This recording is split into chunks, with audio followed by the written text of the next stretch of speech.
Hey, hello everyone. This is Khushbu Jaiswal. Welcome you on our channel Shine with Science. This video is on chemotaxonomy. Let's start with the video. So, chemotaxonomy. Chemo, that is नाम से ही पता चल रहा है. Chemo means something related to chemical, and taxonomy, that is classification of organisms on the basis of something. So, when the classification of organism is based on chemicals, okay, chemicals present within the organisms, that is biochemical composition of organisms. यानी कि classification, वर्गीकरण, जीवों का वर्गीकरण किस आधार पे, जो उनके अंदर केमिकल्स प्रेजेंट हैं, केमिकल कंपाउंड्स प्रेजेंट हैं, यानी कि जो केमिकल कॉम्पोजिशन है, बायोकेमिकल कॉम्पोजिशन है किसी ऑर्गेनिज्म का, उस आधार पे वर्गीकरण यानी कि क्लासिफिकेशन किया जाता है कीमोटैक्सोनॉमी में. जो टर्म कीमोटैक्सोनॉमी है ये दिया था न्यूमान, जेम्स, पिटवर और ग्रीव ने. जो क्लासिफिकेशन है वो जो है कि based on that genes encode protein. Genes क्या करते हैं, प्रोटीन को एनकोड करते हैं. ओके, अगर डिफिनीशन की बात करें, प्रॉपर डिफिनीशन की, तो हम कह सकते हैं कीमोटैक्सोनॉमी is the identification and classification of organisms based on similarities and differences in biochemical composition. ठीक है, this is the definition of कीमोटैक्सोनॉमी. कीमोटैक्सोनॉमी क्या है? आइडेंटिफिकेशन, पहचान है, और वर्गीकरण है जीवों का किस आधार पे समानता और असमानता इन बायोकेमिकल कॉम्पोजिशन. कोई ऑर्गेनिजम्स हैं, उनका जो बायोकेमिकल कॉम्पोजिशन है उनमें आपस में क्या समानताएं हैं उन स्पीशीज में, और आपस में क्या असमानताएं हैं. बायोकेमिकल जो भी उनका कॉम्पोजिशन है, रासायनिक जो भी उनका कॉम्पोजिशन है, उस आधार पे आइडेंटिफिकेशन और क्लासिफिकेशन जब भी जीवों का किया जाता है तो वो कीमोटैक्सोनॉमी कहलाता है. अब ये कीमोटैक्सोनॉमी जो है, यानी कि कुछ केमिकल्स होंगे, कुछ केमिकल कंपाउंड्स होंगे जिसके आधार पे क्लासिफिकेशन का प्रोसेस किया जाता है. तो वो बायोकेमिकल प्रोडक्ट्स क्या है, ऑर्गेनिज्म के अंदर ही प्रेजेंट होते हैं, और उन्हीं को जो है कि उन्हीं के एनालिसिस, उन्हीं बायोकेमिकल कंपाउंड्स को एनालाइज करके उसको आइडेंटिफिकेशन किया जाता है स्पीशीज को, और फिर उसको क्लासिफाई किया जाता है with in genus, order, family और स्पीशीज. ओके, तो बॉडी जो है किसी भी एनिमल किंगडम में वो बनी हुई है कई सारी केमिकल्स से मिलके. तो कुछ ही बायोकेमिकल प्रोडक्ट्स है जिनका यूज हम करते हैं इवोल्यूशन के एविडेंस निकालने के लिए. मतलब जो भी इवोल्यूशन जैसे भी हुआ है ऑर्गेनिज्म का, उसके एविडेंसेस निकालने के लिए हम कुछ ही बायोकेमिकल, ऑल्दो बहुत सारे बायोकेमिकल कंपाउंड्स प्रेजेंट हैं हर एनिमल्स में, हर ऑर्गेनिजम्स में, लेकिन कुछ ही ऐसे केमिकल कंपाउंड्स हैं जिनका यूज कीमोटैक्सोनॉमी में किया जाता है क्लासिफिकेशन के प्रोसेस के लिए और इवोल्यूशन के जो प्रमाण है उसको प्राप्त करने के लिए. तो वो क्या है? सबसे पहले प्रोटोप्लाज्म. प्रोटोप्लाज्म हमें पता है, प्रोटोप्लाज्म जो है कि सेल के अंदर होता है. ठीक है, प्रोटोप्लाज्म जो पूरे cell along with nucleus and cytoplasm, जो भी सेल के अंदर कंटेंट है, that is called the protoplasm. तो प्रोटोप्लाज्म क्या होता है? हर लिविंग सेल में, वो बैक्टीरिया हो या फिर एक बड़ा सा एलिफेंट हो, ठीक है, सबके पास प्रोटोप्लाज्म होता है. और कॉम्प्लेक्सिटी जो होती है, भले इस प्रोटोप्लाज्म की बात करें तो उसकी जो कॉम्प्लेक्सिटी होती है और उसका जो प्रोटोप्लाज्म के कॉन्स्टिट्यूएंट्स होते हैं, मतलब जिसका बना होता है प्रोटोप्लाज्म, वो जैसे जैसे लोअर से हायर लिविंग ऑर्गेनिजम्स की तरफ हम जाते हैं तो वो वैसे वैसे उसकी कॉम्प्लेक्सिटी बढ़ती जाती है, उसकी जटिलता बढ़ती जाती है. लेकिन प्रोटोप्लाज्म क्या है? वो बेसिक कंपोनेंट है, वो हर ऑर्गेनिज्म की सेल में प्रेजेंट होता ही है. तो अगर देखा जाए तो इस दृष्टिकोण से, ये इवोल्यूशनरी सिग्निफिकेंस के दृष्टिकोण से देखा जाए तो ये माना जा सकता है कि एक कॉमन ओरिजिन है.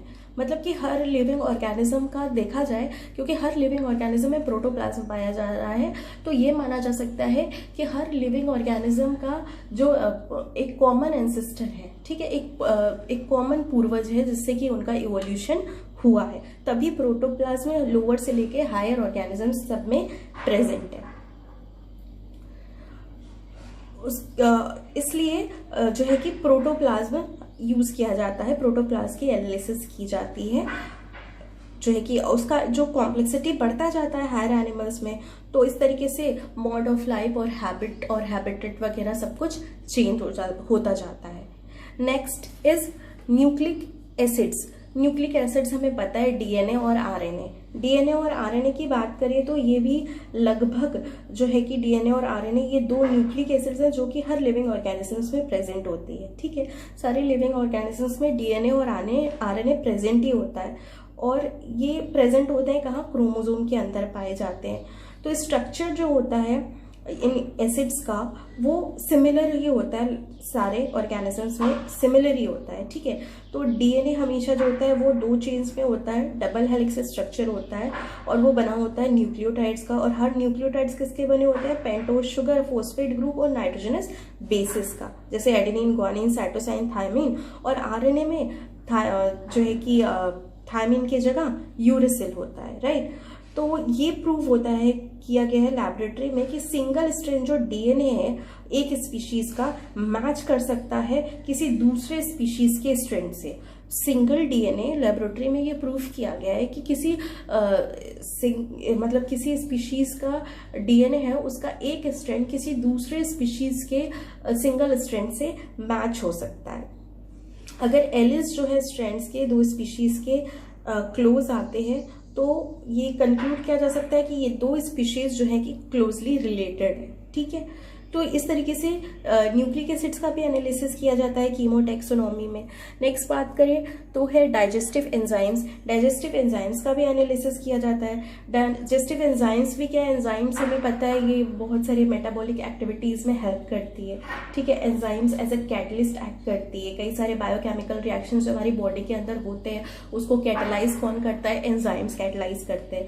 तो ये एक तरीके का केमिकल कंपाउंड है और डाइजेशन में मदद करता है। वहीं हम बात करें तो प्रोटीन हमेशा डाइजेस्ट होता है कुछ पर्टिकुलर एंजाइम्स के द्वारा, जैसे कि पेप्सिन, ट्रिप्सिन। इसको डाइजेस्ट मतलब ये एंजाइम्स जो होते हैं ये प्रोटीन को डाइजेस्ट करने में मदद करते हैं। वही सिंगल सेल्ड अमीबा से ह्यूमन बीइंग तक सभी में ऐसा होता है। तो कॉम्प्लेक्सिटी जो होती है इसके कॉम्पोजिशन की, एंजाइम की कॉम्पोजिशन की, वो लोअर से हायर जैसे जैसे हम जाते हैं ऑर्गेनिज्म में वैसे वैसे बढ़ती जाती है। लेकिन फंडामेंटली जो है इसका कॉम्पोजिशन क्या है, एंजाइम्स सेम होती है। इसी तरह कार्बोहाइड्रेट हमेशा डाइजेस्ट होता है एमाइलेज के द्वारा, और फैट डाइजेस्ट होता है लाइपेज के द्वारा।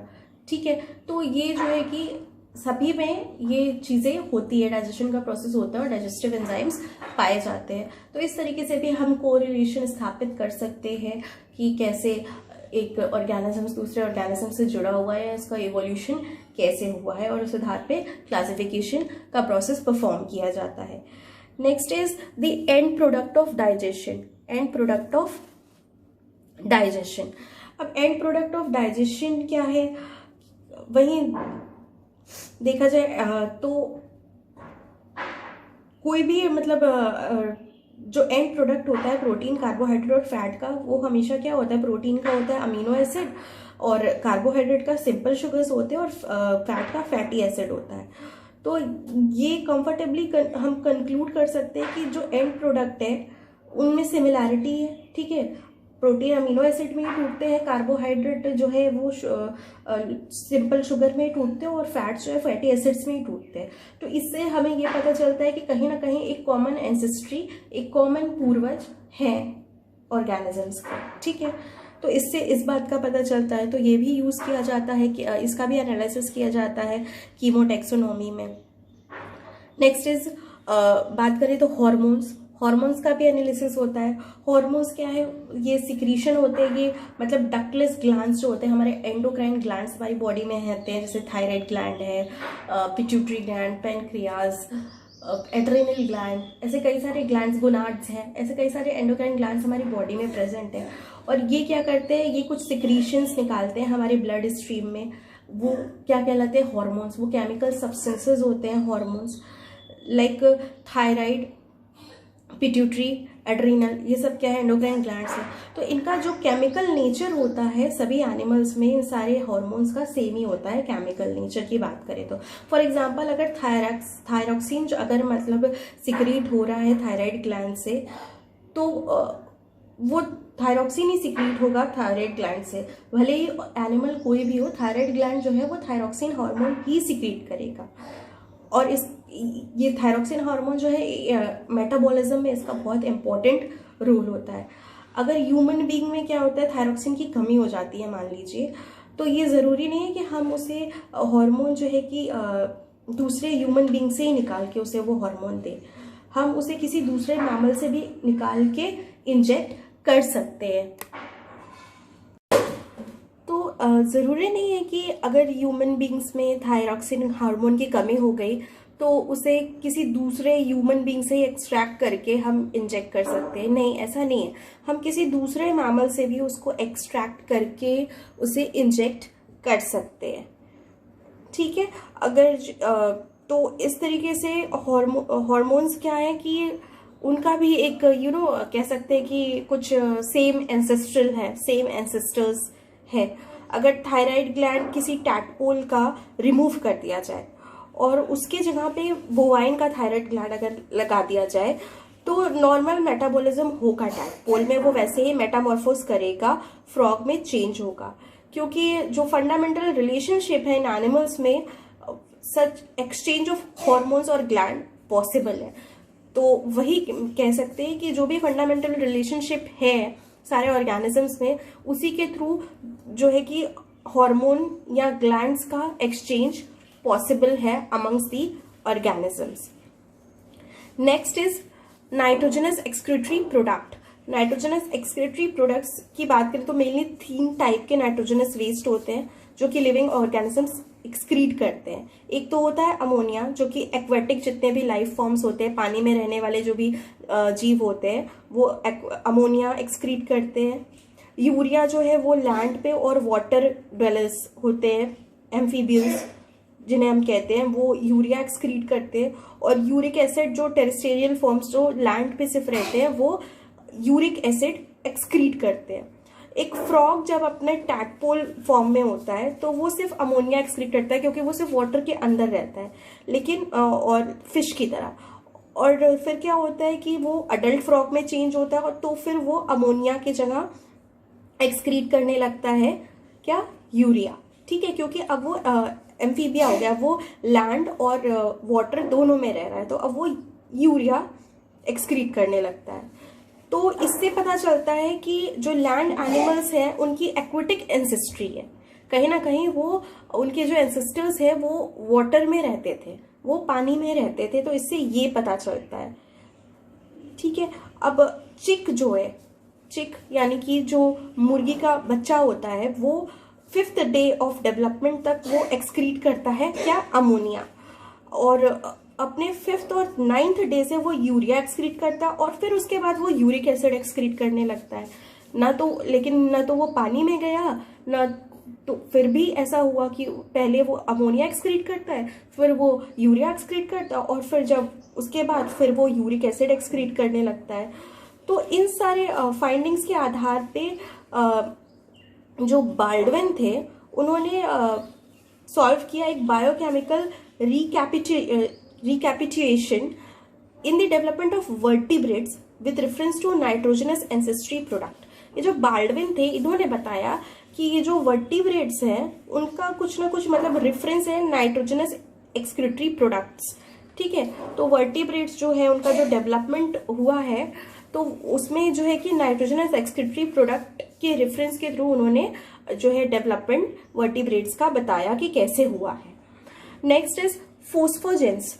फोस्फोजेंस की बात करें तो फोस्फोजेंस जो होते हैं ये एनर्जी रिजर्वायर्स होते हैं एनिमल्स के लिए, ये एनर्जी रिजर्व करके रखते हैं। ये प्रेजेंट होते हैं हमारे मसल्स में। ठीक है, एनिमल्स के मसल्स में ये प्रेजेंट होते हैं और ये एनर्जी देते हैं। कैसे? ये एटीपी का सिंथेसिस करते हैं और इससे एटीपी से क्या होती है, एनर्जी मिलती है। जनरली 2 टाइप के फोस्फोजेंस होते हैं एनिमल्स में, फोस्फो आर्जिनिन इनवर्टिब्रेट्स में होता है और फोस्फो क्रिएटाइन जो कि वर्टिब्रेट्स में होता है। इकाइनोडर्म्स और प्रोटोकॉर्डेट्स की बात करें तो कुछ में फोस्फो आर्जिनिन होता है और दूसरों में फोस्फा क्रिएटिनिन होता है। सिर्फ कुछ ही होते हैं ऐसे ऑर्गेनिजम्स जिनमें कि दोनों पाया जाता है। बायोकेमिकली ये दो ग्रुप्स जो होती हैं रिलेटेड है आपस में, तो ये एक मोस्ट बेसिक प्रूफ दे रहा है कि पहले कॉर्डेट जो है, फर्स्ट कॉर्डेट एनिमल्स जो है वो डिराइव हुए हैं इकाइनोडर्म जैसे एंसेस्टर्स से, जो है कॉर्डेट्स निकल के आए हैं, ठीक है। क्योंकि इकाइनोडर्म्स में क्या पाया जा रहा है, फोस्फो आर्जिनिन पाया जाता है, इसीलिए ये पता लगता है कि कहीं ना कहीं जो वर्टिब्रेट्स हैं या कॉर्डेट्स हैं वो इकाइनोडर्म से डिराइव हुए हैं। Next is body fluid. Body fluid कैसे हेल्प करती है, तो बॉडी फ्लूइड्स जो होती है ऑर्गेनिजम्स में, बॉडी फ्लूइड की बात करें तो जब भी बॉडी एक्वेटिक या टेरेस्ट्रियल एनिमल्स इनका एनालाइज किया जाता है बॉडी फ्लूइड, तो ये पाया जाता है कि मतलब it shows that they resemble sea water in the ionic composition, मतलब समुद्र के पानी जैसा कॉम्पोजिशन होता है बॉडी की फ्लूइड्स जो होती है, जितने भी बॉडी में फ्लूइड प्रेजेंट होते हैं। तो एक काफी अच्छा एविडेंस इससे मिलता है कि जो मोस्ट ऑफ दी फाइला है, मतलब प्रिमिटिव मेंबर्स है फाइला के, जो कि सी में रहते थे पैलियोजोइक टाइम्स में, तो ये इससे ये क्लियर होता है कि जो फर्स्ट लाइफ अपीयर्ड हुई वो सिर्फ सी में अपीयर हुई और फिर वो लैंड पे आए। पहले समुद्र में लाइफ अपीयर हुआ, उसके बाद इवोल्यूशन हुआ और फिर ऑर्गेनिजम्स जो है लैंड पे आए। तो इस तरीके से बॉडी फ्लूइड्स से को भी यूज किया जाता है, एनालाइज किया जाता है क्लासिफिकेशन के लिए। Next is options. ऑप्शंस क्या है, वर्टिब्रेट्स में विजन जो है वो कंट्रोल होता है दो बहुत ही महत्वपूर्ण तरीके के ऑप्शंस से। एक होता है पोरफायरोप्सिन और दूसरा होता है रोडोप्सिन। ये प्रेजेंट होता है रॉड्स में, रेटिना के, हमारे रेटिना जो होती है उसके रॉड्स जो होते हैं, रेटिना में रॉड्स और कोन्स पाए जाते हैं। तो जो रॉड्स होता है ना उसमें ये पोरफायरोप्सिन प्रेजेंट होता है और रोडोप्सिन प्रेजेंट होता है। फ्रेश वाटर फिशेस की बात करें तो उसमें पोरफायरोप्सिन प्रेजेंट होता है। मेराइन वर्म्स और जो मेराइन होते हैं उनमें, और जो लैंड वर्टिब्रेट्स हैं उनमें रोडोप्सिन होता है। एम्फीबियंस में एक टैडपोल जो कि फ्रेश वाटर में रहता है उसमें प्रोफायरोप्सिन होता है, और अडल्ट फ्रॉग में जो कि लैंड पे रहता है उसमें रोडोप्सिन होता है। तो इस तरीके से ये सारे, इनसे क्या पता चल रहा है कि जो ओरिजिन है वर्टिब्रेट्स का वो फ्रेश वाटर ऑर्गेनिज्म से हुआ है, ठीक है। वो किससे हुआ है, फ्रेश वाटर ऑर्गेनिज्म से हुआ है, क्योंकि जो है कि पहले जैसे कि बता रहे हैं कि जैसे कि मैंने बताया कि एम्फीबियंस जैसे टैडपोल होता है तो उसमें पोरफायरोप्सिन होता है, लेकिन जब वो अडल्ट हो जाता है तो क्या होता है उसमें रोडोप्सिन होता है। अब कैटाड्रोमस फिश की बात करें जो कि माइग्रेट करके आई है, करके चली गई है फ्रेश वाटर से सी में, तो उसमें पोरफायरोप्सिन रिप्लेस हो गया है रोडोप्सिन से। पहले जब वो फ्रेश वाटर में थी तो उसमें पोरफायरोप्सिन था, लेकिन जब वो सी वाटर में आ गई तो उसमें रोडोप्सिन आ गया। एनाड्रोमस फिश की बात करें जो कि सी से माइग्रेट कर गई फ्रेश वाटर में, तो उसमें पहले रोडोप्सिन पाया जाता था जब वो सी वाटर में रहती थी। अब जब वो फ्रेश वाटर में माइग्रेट करके गई तो उसमें पोरफायरोप्सिन पाया गया। तो ये क्या एग्जांपल्स ये शो करते हैं कि जो फ्रेश वाटर ओरिजिन है वर्टिब्रेट्स का, वर्टिब्रेट्स जो है वो फ्रेश वाटर से ओरिजिनेट हुए हैं। वो दो लाइंस में डेविएट हो सकते हैं, one leading to marine life and the other to terrestrial life, ठीक है। फ्रेश वाटर से डिराइव हुए हैं, कुछ जो है वो वाटर में ही रह गए लेकिन मेराइन हो गए, और कुछ जो है वो टेरेस्ट्रियल लाइफ जीने लगे लैंड पे आके। Last one is serological evidences. Serological evidences जो है वो रिसेंट ईयर्स में बहुत ज्यादा आए हैं सामने। एक्सपेरिमेंट्स इसमें जो है कि ब्लड के कॉम्पोजिशन जो है, ब्लड का जो कॉम्पोजिशन है वो इवोल्यूशन का अच्छा एविडेंस देता है कि ब्लड का कॉम्पोजिशन जैसा भी है। तो ये पाया जाता है कि ब्लड को हम ट्रांसमिट कर सकते हैं सिर्फ एनिमल्स में जो कि क्लोजली रिलेटेड होते हैं। क्लोजली रिलेटेड एनिमल्स में हम ब्लड का ट्रांसफ्यूजन करते हैं, राइट। हमें ब्लड ग्रुप मैच करना पड़ता है, देखना पड़ता है, ये सारी चीजें, तभी हम ब्लड ट्रांसफर कर सकते हैं। तो जो डिग्री है रिलेशनशिप बिटवीन एनिमल्स वो डिटरमाइन होता है कि हमें मतलब सेरोलॉजिकल एविडेंसेस कितने प्राप्त हुए हैं। कई सारे मेथड्स हैं, ठीक है, जो कई सारे एनालिसिस किए जाते हैं, इसके बाद ही हम ब्लड का ट्रांसफ्यूजन या ब्लड को ट्रांसमिट करते हैं। तो इससे भी हमें काफ़ी कुछ नॉलेज मिलता है अबाउट दी इवोल्यूशनरी हिस्ट्री, और पता चलता है कि ऑर्गेनिज्म का ओरिजिन कैसे हुआ है और उसका आधार पे उसका क्लासिफिकेशन किया जाता है। तो ये बात थी टैक्सोनॉमी की। Thank you.